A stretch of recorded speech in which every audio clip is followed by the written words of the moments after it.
Welcome to the SwimSwam podcast. I'm your host, Coleman Hodges. Joining me today, we've got a very special guest. She is fresh off of the TAC Titans Long Course Premier Invite Meet, where she threw down a slew of best times. Today, we are sitting down with Claire Curzan. Hi, guys.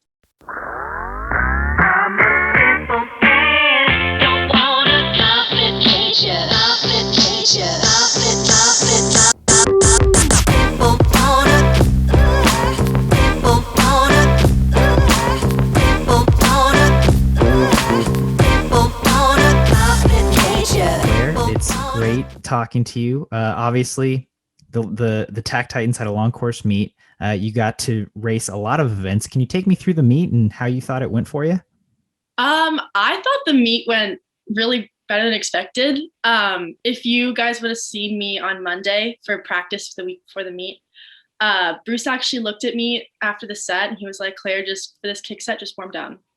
Don't kick, just warm down." So I kind of went into the meet like just with the whatever, let's just see how this is going to work out.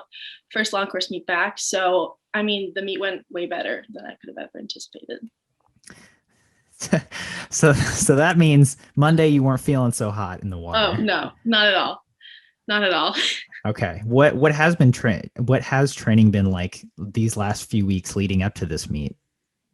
I've just been doing a lot more of everything. So I've been doing doubles. Dryland's been super hard.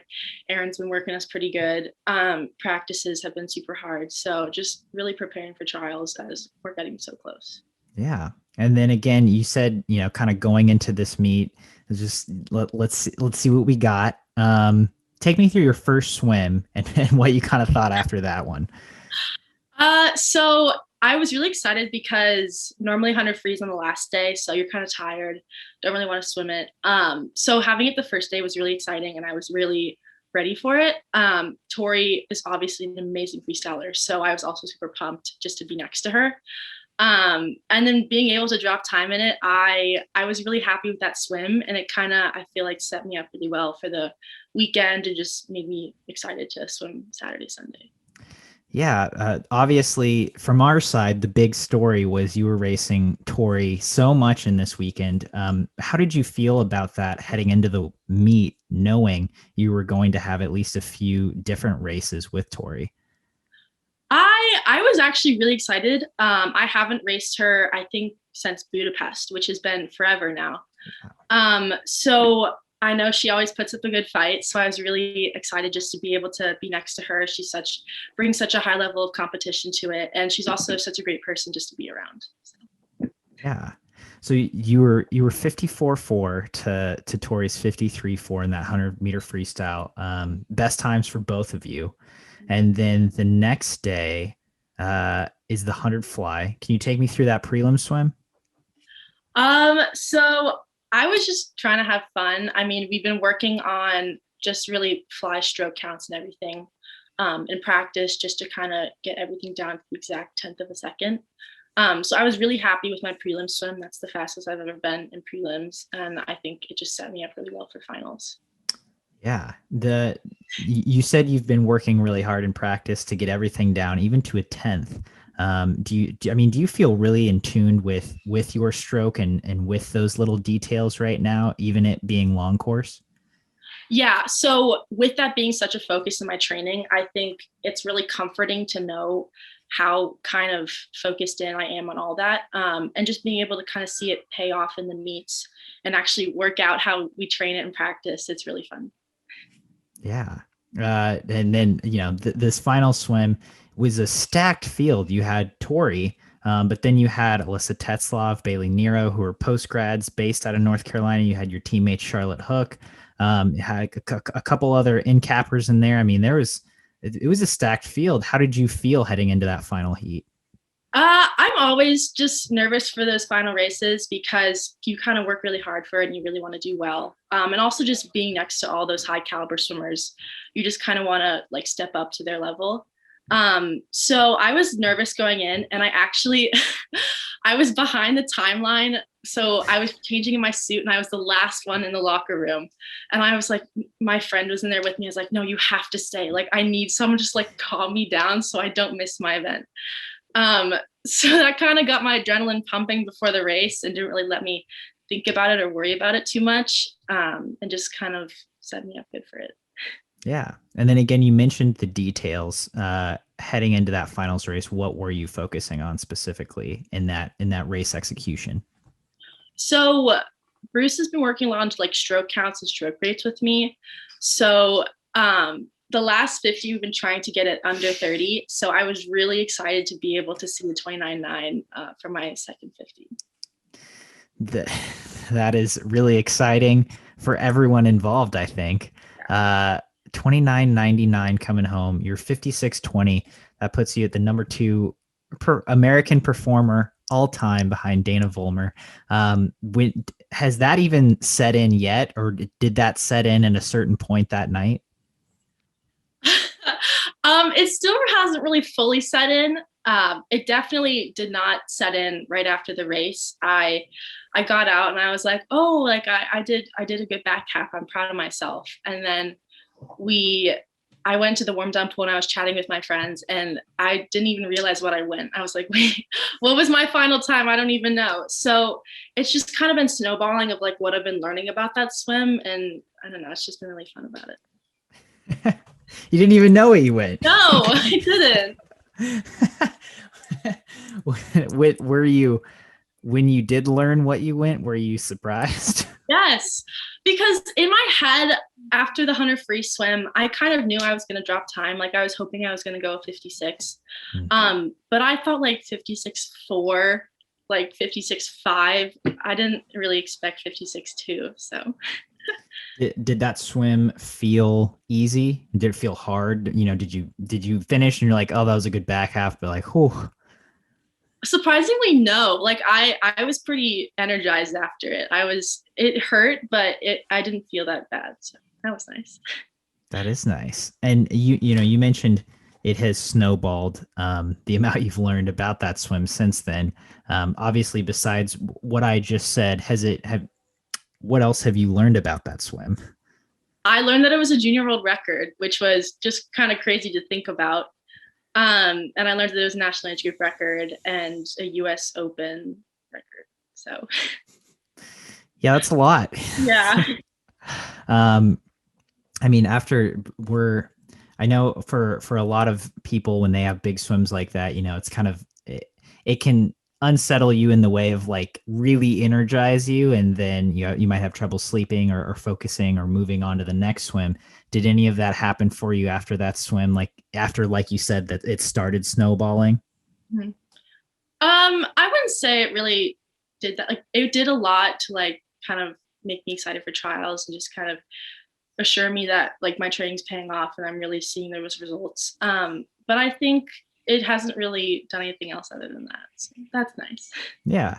And then, and I'm sure it's nice to have done that in your home pool. I'm guessing that was a bit of a comfort as well. Yeah. It doesn't really matter kind of where I do my swims. I just was fortunate to be able to have tack and go long course. So I don't think it really would have mattered, but it was definitely nice just kind of being with the home crowd and being able to go home and celebrate with my family. Yeah. And so did you, are your parents swim savvy? Did they realize that the significance of that time when you came home and was like, hey, this is what I did? It was mainly Bruce kind of telling me, and I think he relayed it to them. So they love researching their stuff. They're big swim nerds, so they probably knew before I did. Nice. And so then the final day, 100 back, 50 free. Did I miss any events in there? No. Okay. So take me through that double. So I was really excited for it because 50 free, love that event. One length of the pool, and then 100 back is always just kind of like my comfort event. It's never really like a huge focus in my training, mainly fly, but I do occasional backstroke in there. So it's always nice just to be able to get in there and race a little backstroke. So I was really happy with that swim. I really wanted to go under a minute. So it was nice to finally be able to pass that milestone. And then 50 free, I was next to Torri again, which is so fun.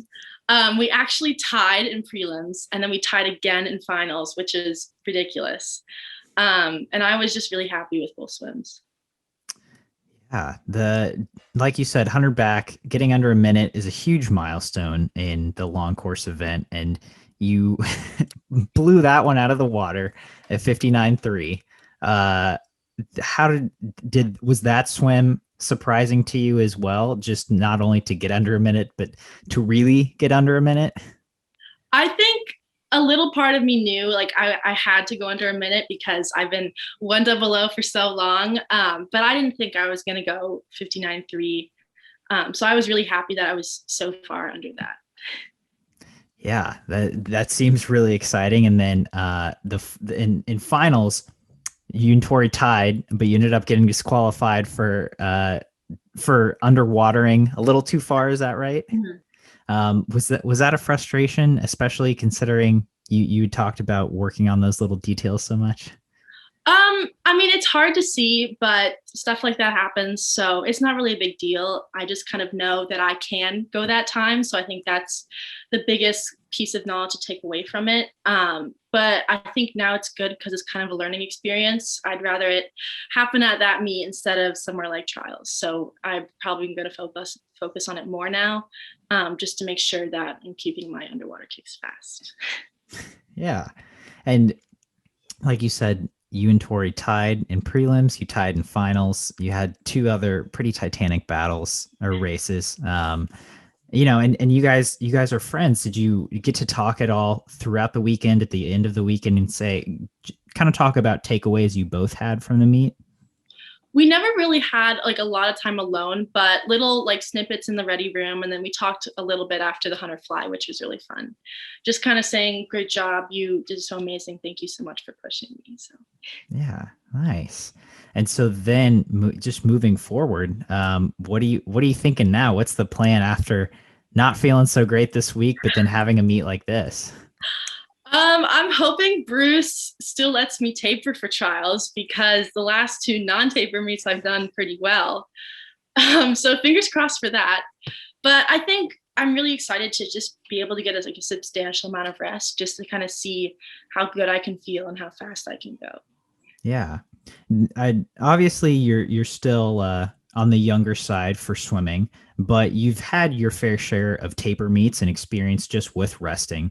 Um, do you feel pretty confident in just yourself, your body through the resting process and kind of knowing what to expect throughout a taper?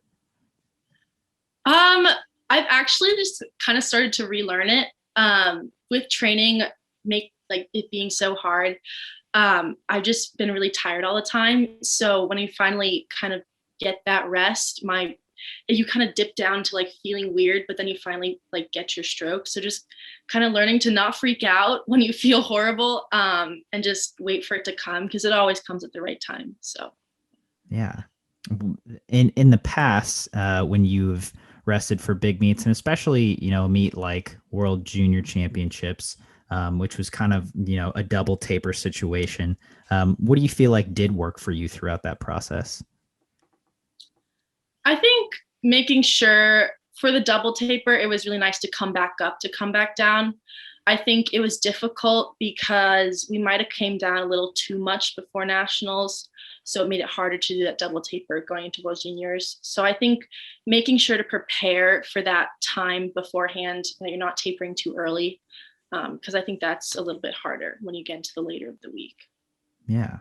And had again learning that process of not freaking out when everything doesn't feel perfect.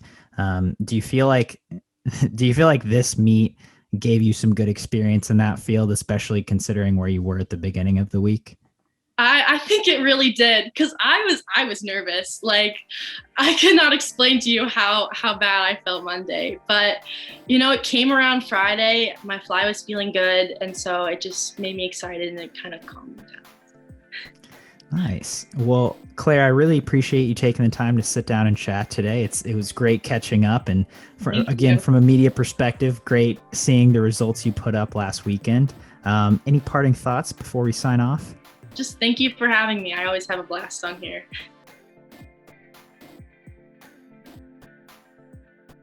You've been listening to the SwimSwam podcast. Stay tuned for new episodes every week.